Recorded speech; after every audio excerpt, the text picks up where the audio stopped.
Olá, seja bem-vindo. Seguindo a ordem definida por sorteio, vamos ouvir hoje propostas de Felipe Sabará, do Novo, dentro da série de entrevistas com os candidatos à Prefeitura de São Paulo.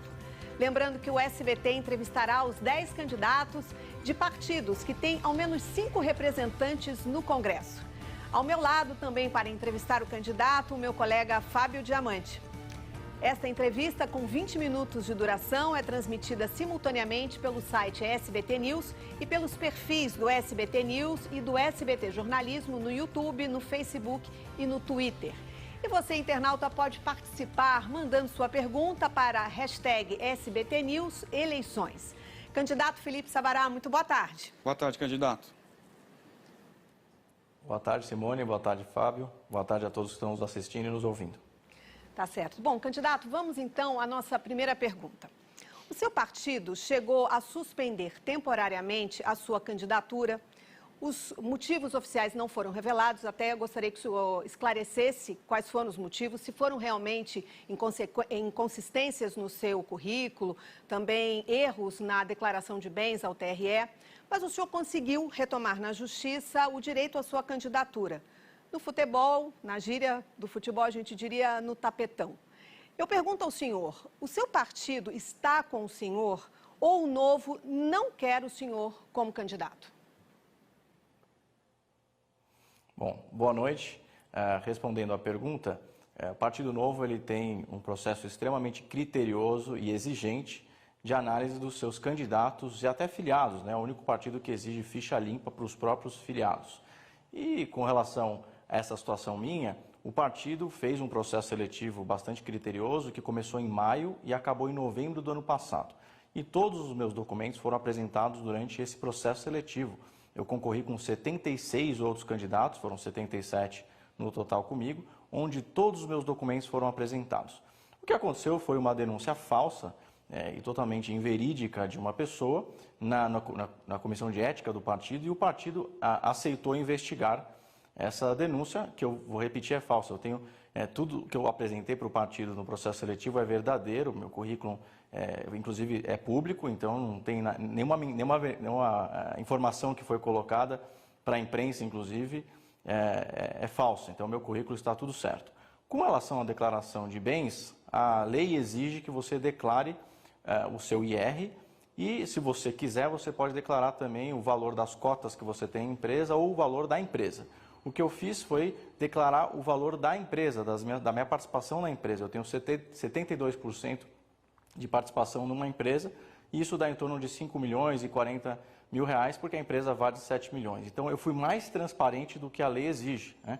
E, enfim, então, são essas as situações e o partido tem todo o direito de averiguar, mas espero aí que o julgamento seja técnico e não político e que a gente possa continuar a nossa campanha. E aí, apenas complementando o que você disse, o próprio partido tem um slogan que é "Ninguém está acima da lei". E a Constituição brasileira e a lei eleitoral garantem ao candidato que ofereceu todas as suas informações concorrer às eleições. E é isso que a gente está fazendo. Candidato, seguindo nesse mesmo assunto, eu li várias das entrevistas, as últimas entrevistas que o senhor concedeu, e eu queria que o senhor esclarecesse uma declaração que me chamou a atenção recente. Sobre esse episódio, o senhor disse que vinha sendo atacado por uma, abre aspas, ala esquerdista minoritária do Partido Novo. Candidato, tem comunista no partido fundado por João Amoedo? Bom, em todos os partidos existem as pessoas que discordam umas das outras, né? Se não houver discordância, ou é uma seita ou é uma ditadura. Então não é diferente no Partido Novo, tem pessoas que discordam de mim, das minhas afirmações, principalmente aquelas que são mais à direita. Eu sou uma pessoa de direita, sempre me coloquei como uma pessoa de direita, a direita raiz, inclusive, que defende a liberdade em primeiro lugar. A liberdade é o bem mais sagrado da democracia. E aí sempre há algumas discordâncias e algumas pessoas que acabaram se filiando ao Partido Novo têm vieses menos à direita, vamos dizer assim, mais à esquerda. E essas pessoas acabaram discordando, o que é normal, né? Como eu disse, se um partido não tem discordância, ou é uma seita ou uma ditadura. Tá certo. Bom, candidato, o senhor afirma que no seu programa de governo, o senhor propõe um programa de promoção de renda. mas fazendo a ressalva que sem assistencialismo. Queria que o senhor detalhasse um pouco esse seu programa, num momento como o que a gente vive agora, de pandemia, em que nós temos milhões de desempregados. Hoje os números do IBGE, 14 milhões no país, uma boa parte disso está aqui em São Paulo. O senhor poderia detalhar como vai ser esse plano de assistência sem ser assistencialismo? Bom, vou voltar para a questão da direita versus aquilo que a esquerda sempre promoveu. Não é verdade que a esquerda detém esse bem que faz a sociedade na área social. Eu sou uma pessoa de direita e sempre fiz trabalho social. Foi assim que eu entrei para a vida pública, né? Então, o que eu entendo é que o melhor programa social é o trabalho, o emprego e a renda. E é isso que eu fiz a minha vida toda, muito antes de entrar para a política. Quando eu era adolescente ainda, comecei um programa de promoção de emprego e renda para a população em situação de rua da cidade de São Paulo. E no nosso plano de governo, nós criamos alguns programas para atender essa população mais vulnerável. Uma delas é a Jornada da Autonomia, que inclusive eu já apliquei como secretário. Eu criei o programa Trabalho Novo, aqui em São Paulo, que empregou mais de 3 mil pessoas que estavam nas ruas em empresas privadas em um ano, né? Foi um recorde de promoção de emprego para essas pessoas específicas que estão em situação de rua e que sofrem muito esse flagelo da vulnerabilidade social. E o Jornada da Autonomia, ele envolve a abordagem social qualificada na rua, a capacitação e acolhimento, o emprego e a habitação. Então, essa Jornada da Autonomia, ela é uma forma de você dar oportunidade social voltada para a renda, porque o assistencialismo já provou que não funciona. Os programas sociais, eles têm que ter porta de entrada, um tratamento, né, um acolhimento, a qualificação e a porta de saída. O sucesso dos programas sociais, eles são medidos com quantas pessoas saem dos programas sociais, não quantas pessoas entram nele. Então, esse é um primeiro programa. O segundo é o crédito barato, que está no nosso plano de governo, que é a levada do investimento para pequenos e microempreendedores nas periferias, nas regiões de oportunidade. Hoje, com a taxa de juros mais baixa, recorde a 2%, a Selic, o mercado de investimento, né, as fintechs, os fundos de investimento, investidores, podem investir nos pequenos e microempreendedores e ganhar dinheiro junto com quem já empreende na periferia e precisa de crédito para crescer. Hoje, a maior demanda dos micro e pequenos empreendedores na periferia é por crédito barato. Então, por isso que nós criamos esse programa, que inclusive ajuda a melhorar o trânsito, porque as pessoas podem trabalhar mais perto de onde elas moram, né? E também melhora muito a questão da diminuição da evasão escolar, porque os jovens com emprego perto de onde moram não precisam sair da escola para poder criar a sua renda. Então, é muito bom quando o mercado financeiro pode apoiar o pequeno empreendedor e quando também você pode aplicar uma jornada da autonomia para que as pessoas saiam da situação de vulnerabilidade com emprego. O melhor programa social é o emprego. Candidato, vamos aproveitar, o senhor falou, inclusive do programa do Trabalho Novo, eu ter uma pergunta sobre o programa. Para que as pessoas saibam, esse é um programa que o senhor era secretário, João Dória, prefeito de São Paulo, sim. E a meta do programa era empregar 20 mil pessoas no primeiro ano, moradores de rua. O programa acabou sendo encerrado em 2 anos e foram cerca de 3 mil pessoas atendidas. Vou fazer um paralelo muito rápido com a iniciativa privada que as pessoas do seu partido gostam de fazer essa análise. Se fosse um banco, o senhor é gerente do banco, o senhor tem como meta ter 20 mil correntistas em um ano. Depois de 2 anos, o senhor tem 3 mil correntistas, o senhor seria demitido, certamente. O que deu errado? Não dá para falar que um projeto que tinha essa meta de 20 mil pessoas atendidas em um ano e atendeu 3 mil foi um projeto de sucesso. O que deu errado? O que faltou para alcançar a meta? Essa meta foi divulgada pela imprensa, mas nunca foi a minha meta. Até porque o Fernando Haddad, que foi o prefeito que antecedeu o nosso programa, empregou 4 pessoas em 4 anos. 4 pessoas só em situação de rua foram empregadas. As outras que ele disse que empregou foram por meio de bolsa crack, né? Quem não se lembra da bolsa que o Fernando Haddad dava para as pessoas consumirem crack? Então, você sai de 4 empregos em 4 anos para 3 mil empregos em um ano, é muita coisa. Essa meta, eu desconheço essa meta, a minha meta foi atingida. Eu bati 147% das metas de 2020 em 2018. Né? Infelizmente, o prefeito acabou saindo e as metas todas dele acabaram ficando para o Bruno Covas. Agora, as minhas metas todas eu cumpri, inclusive cumpri a mais. Como eu te disse, 147% das metas de 2020 foram batidas em 2018, em apenas 2 anos que eu fiquei lá. Então, 3 mil empregos para a população de rua é recorde. A gente, inclusive, recebeu aqui o secretário dos Estados Unidos de Desenvolvimento Econômico, que veio entender o nosso programa Trabalho Novo, porque nos Estados Unidos eles também têm um problemão de pessoas vivendo nas ruas. Então, o nosso programa foi de sucesso, foi o recorde, né? 3 mil pessoas que viviam embaixo de viadutos, embaixo de marquises, enrolados em cobertores, que acabaram tendo o seu emprego, a sua vida recuperada e a sua família restaurada. Vamos falar agora de educação. No seu programa de governo, o senhor entende que a educação pública hoje municipal ela é muito ruim. E não por falta de dinheiro, mas por falta de gestão. Eu gostaria de saber o que o senhor pretende fazer para reverter esse quadro. E já aproveitando a pergunta, perguntar como é que o senhor se identifica mais? Como um gestor ou como um político?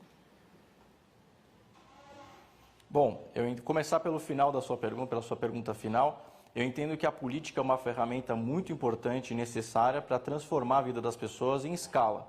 E é por isso que eu entrei para a política. Eu sempre servi as pessoas mais vulneráveis. Isso é um propósito que eu tenho de vida. Eu entendo que isso é algo que me chamou, um chamado que eu tive quando adolescente, quando eu comecei a cuidar de pessoas em situação de rua, muitas que eu levei para minha casa, inclusive, vários programas que eu criei, inclusive a ARCA, que é um instituto que eu criei, que é o instituto que mais gera emprego e renda para a população em situação de vulnerabilidade aqui em São Paulo.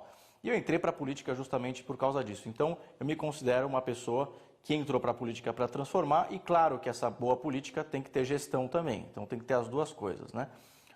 Agora, com relação à educação, os números não mentem, né? A última pesquisa feita pelo Todos pela Educação, que é um instituto extremamente importante nessa área, mostra que 88% das crianças que concluem o ensino fundamental aqui em São Paulo, que é a responsabilidade do município, não sabe um razoável de matemática, 88%. E mais de 63% não tem o básico de gramática e português. Então, esses números já mostram que as crianças não estão aprendendo. Então, nós estamos investindo só na educação 14 bilhões de reais por ano e as crianças continuam não aprendendo. Como é que muda isso? Fazendo gestão, melhorando a condição desses investimentos, para que deixem de ser apenas gastos e se tornem investimentos de fato. Para que isso aconteça, a medição do aprendizado tem que melhorar, a gente tem que ter medição mais frequente, né? A gente tem que mudar esse sistema de avaliação para que a metodologia seja atualizada e melhorada durante o processo educacional. Não dá para continuar investindo 14 bilhões de reais na educação e, como eu disse aí, quase 90% das crianças não sabendo o básico de matemática. Os professores precisam de apoio, as escolas precisam de infraestrutura. Eu estou escutando de vários professores que até alguns têm que levar papel higiênico para a própria escola. Muitos veem que não tem nem água nas torneiras das escolas, sem falar de bola, de giz, o mínimo para os professores poderem dar boas aulas e os alunos aprenderem. Então, por isso que o nosso programa a gente chamou de Ensino Nota 10, que é focado na aprendizagem. Eu tive um papo aí com uma pessoa especialista em educação semana retrasada, e é uma pessoa que ela é mais simples, uma professora, ela tem as suas expressões. Ela falou, Felipe, o problema é que a gente está muito focado na ensinagem e a aprendizagem não está acontecendo. Então, tirando aí a expressão dela, o que mostra que os professores querem ensinar, mas os alunos não estão aprendendo. Então, precisa mudar a metodologia e o acompanhamento para que, de fato, os nossos impostos que estão sendo investidos na educação, 14 bilhões de reais, sejam transformados em educação de fato para as nossas crianças. Candidato, no seu programa de governo, o senhor fala muito em meritocracia, né?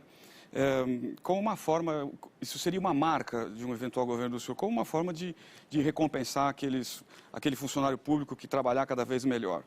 Eu queria saber como é que isso funcionaria na prática. Isso vale, por exemplo, para fiscal de trânsito? O CT multou bastante e recebe mais? Qual que é o critério que o senhor usaria numa gestão do senhor? Bom, eu vou voltar aqui a falar da educação, né?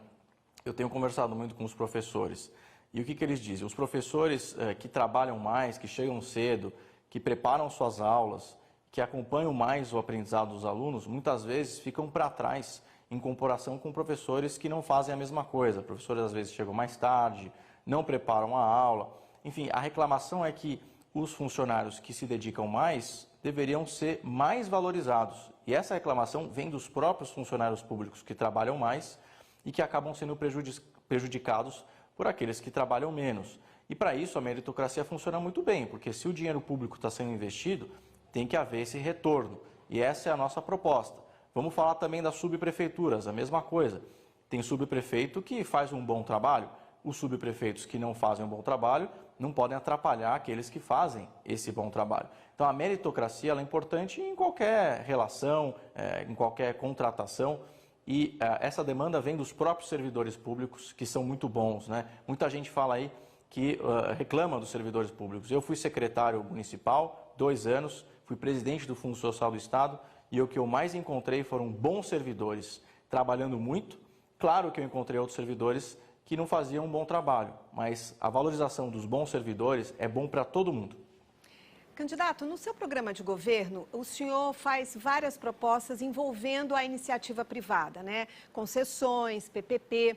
Gostaria de saber, principalmente quando existem parcerias, como o senhor propõe, como é que o senhor acha que essas empresas que se propõem a ser parceiras da prefeitura serão remuneradas, né? Se interessarão por participar do seu governo? Porque isso é uma forma da prefeitura economizar dinheiro, mas aí como é que elas vão ser recompensadas? Bom, eu posso citar aqui um exemplo mais fácil da gente conseguir visualizar, que são os próprios parques, né? São Paulo hoje tem 106 parques e gasta mais de 120 milhões de reais do próprio bolso, do pagador de impostos, para administrar mal os parques. Qualquer pessoa hoje que vá a um parque no seu bairro vai observar que esse parque, em via de regra, está muito mal administrado. O mato está alto, os banheiros são completamente destruídos, não tem bons quiosques, bons restaurantes, as pistas de corrida estão destruídas com buraco, as quadras não funcionam. Então, a iniciativa privada, por exemplo, assumindo os parques, poderia colocar bons restaurantes, bons banheiros, bons quiosques e explorar economicamente esses parques, claro que sem cobrar entrada para as pessoas que usam. Isso é um mito, né? O pessoal, geralmente mais à esquerda, fala, não, vamos ceder os parques que são nossos, públicos para iniciativa privada, e agora vão cobrar a entrada. Claro que não.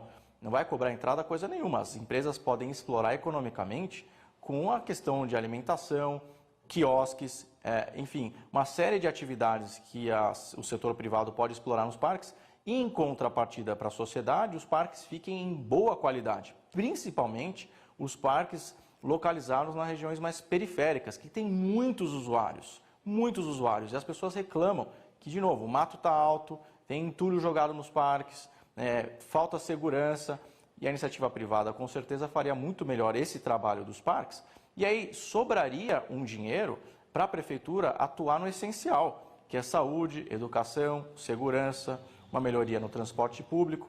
Se a prefeitura focar no essencial, para as pessoas que mais precisam, vai funcionar muito melhor a vida do cidadão. E para isso os parques, por exemplo, podem estar na mão de empresas privadas que façam um trabalho melhor do que a prefeitura tem feito hoje. Candidato, fazer uma pergunta para o senhor sobre Cracolândia. O senhor até fez uma referência a um projeto do Fernando Haddad na gestão anterior, que o senhor chamou de Bolsa Crack, mas o senhor defende o trabalho como uma estratégia de recuperação para as pessoas que têm problema com drogas, pessoas que estão ali na Cracolândia.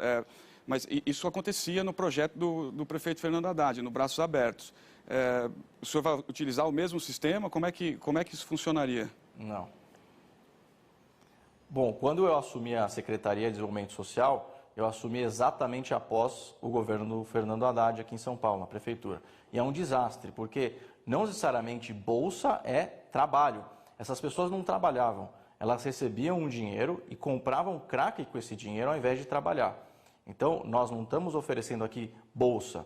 Eu vou citar de novo o Trabalho Novo, que é o programa que eu criei. Empresas privadas, mais de 190 empresas, empregavam pessoas que trabalhavam de fato, com uniforme, com crachá, com hora para entrar, hora para sair, com regra, né? Esse tipo de agenda faz com que a pessoa que hoje está nas drogas organize a sua cabeça, se organize mentalmente, emocionalmente, para que a vida dela faça sentido. Hoje, o usuário de crack aqui em São Paulo, ele não faz esse uso de crack de forma recreativa, né, como outras pessoas defendem o uso de drogas aí. Não, quem faz uso de crack hoje em São Paulo é para fugir de uma realidade social.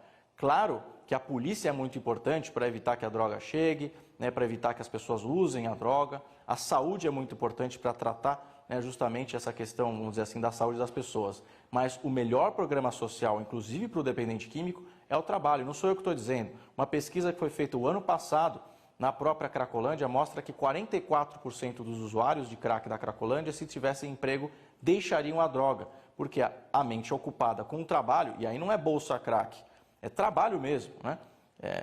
Esse trabalho formal, ele ocupa a mente. Já dizia minha avó, cabeça vazia, oficina do diabo. Então, as pessoas com trabalho e com ocupação da mente fazem toda a diferença na sociedade.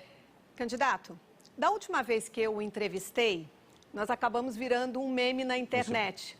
Né? Na época, a prefeitura divulgava o uso da farinata, uma espécie de ração humana muito rica do ponto de vista nutricional, mas com gosto duvidoso, pelo menos a julgar pela cara que o senhor fez quando eu lhe ofereci um biscoito de farinata.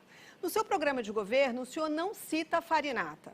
O senhor não quer essa ideia? O senhor não vai aproveitar a farinata para merenda ou, eventualmente, para moradores de rua?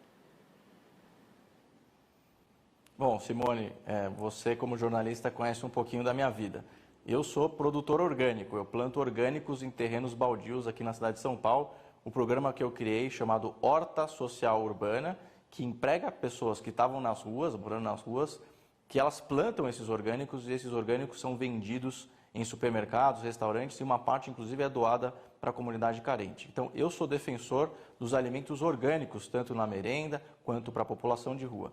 Aquela época da farinata, na verdade, aquilo tudo foi uma lei que foi aprovada na Câmara Municipal, aliás, com votação recorde por unanimidade dos 55 vereadores, para que não houvesse mais o desperdício de alimentos, né? Então, as empresas aqui em São Paulo que jogam seus alimentos fora com qualidade ainda, transformariam tecnicamente esse alimento por liofilização, que é a transformação em pó, para que eles durem mais e que o valor nutricional dos alimentos fosse garantido. Isso foi aprovado pela Câmara Municipal e, na época, o prefeito sugeriu que isso fosse entregue para pessoas mais vulneráveis. Mas isso não foi uma ideia minha, né? Foi uma ideia do prefeito. A minha ideia sempre foi, e o meu trabalho sempre foi voltado à produção de orgânicos e alimentação saudável para as crianças, para os adolescentes, para os adultos, para os idosos, para todo mundo.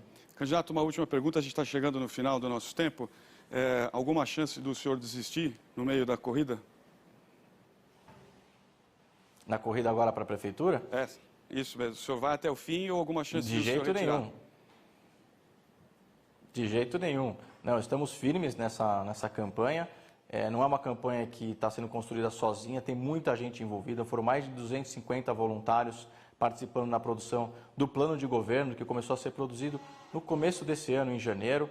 Tem muita gente que apoia a nossa candidatura, então a gente vai até o final. Não é uma coisa fácil, a gente tem toda essa exposição, já tinham me falado que para a política era difícil, né, que a gente ia se expor, mas eu prefiro me expor e cumprir o meu propósito, que sempre foi de ajudar as pessoas que mais precisam, e entendo que a política é um ótimo caminho para transformar a vida de quem mais precisa. Candidato, a gente está com o tempo estourado, eu queria que o senhor fizesse rapidamente as suas considerações finais. Rapidamente, por favor. Bom, primeira coisa eu queria dizer que essa história de que estão falando aí de que o meu currículo, que eu falei A, falei B, falei C, é mentira. Eu cursei algumas faculdades e me formei em uma. Né? Também a minha declaração de bens foi mais transparente do que a própria justiça exige, a lei exige. Fui mais transparente no meu currículo e mais transparente na minha declaração.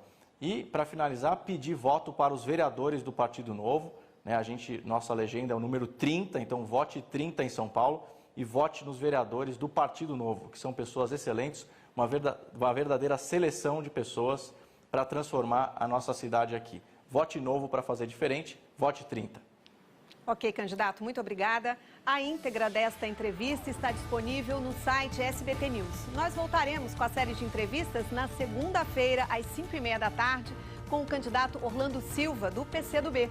Muito obrigada e até lá.